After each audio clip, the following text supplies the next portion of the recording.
Within this world of IT investments, there are some patterns which repeat. So these are things that are typical to every IT environment. And every IT environment may or may not be fully invested in that area, but everyone has an aspect of it. So as an example, business intelligence and reporting. Every IT department or IT infrastructure or IT capability has some level of BI and reporting in it because the business needs that. Another similar thing like that could be content management. So just let's take those two as examples. Content management and BI are things we are going to see in multiple companies, and we consider them as patterns which are required by multiple functional areas in that business. For example, the sales department needs BI in terms of customer intelligence and 360 view on customers. The finance department needs BI in terms of what every department is doing and how they're performing. Right? HR might need metrics on turnover. Right? So everybody needs BI. It is for a company to invest in these in silos or to invest in that capability in a platform and use it again and again.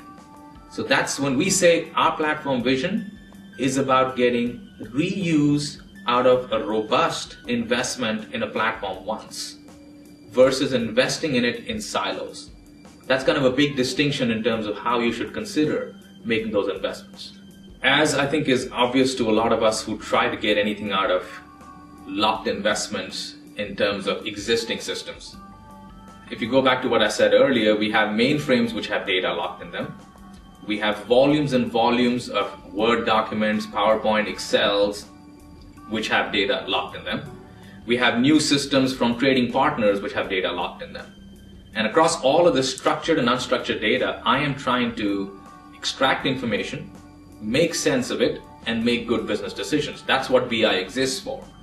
So the business capability is to make good business decisions with timely and accurate information. Right? Now, if BI as a pattern has to deliver that, it has to be able to, first of all, extract data which is structured and semi-structured. How do you do that?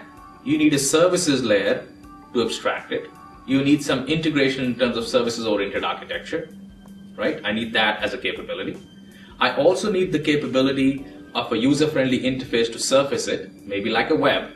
So web is a piece of my solution. I also need search capabilities because search would be required to actually search through, unstructured data.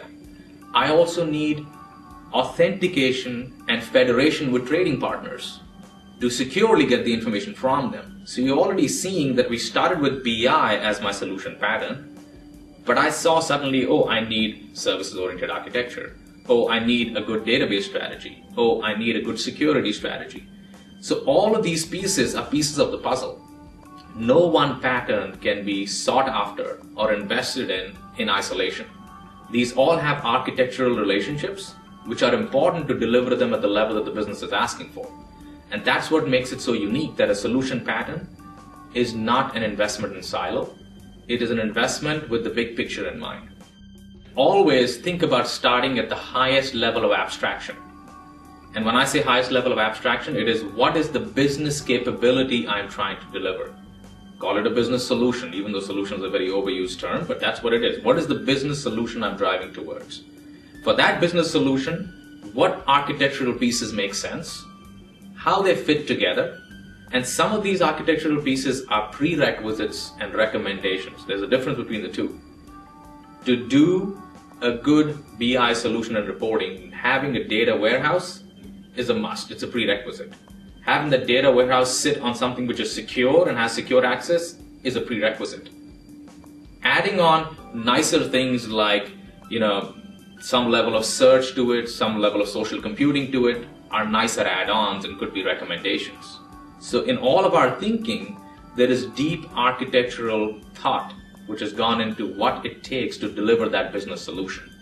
And the benefit of that is that if there are these 10 to 12 patterns or components that every business is looking for, why should we be reinventing the wheel every time?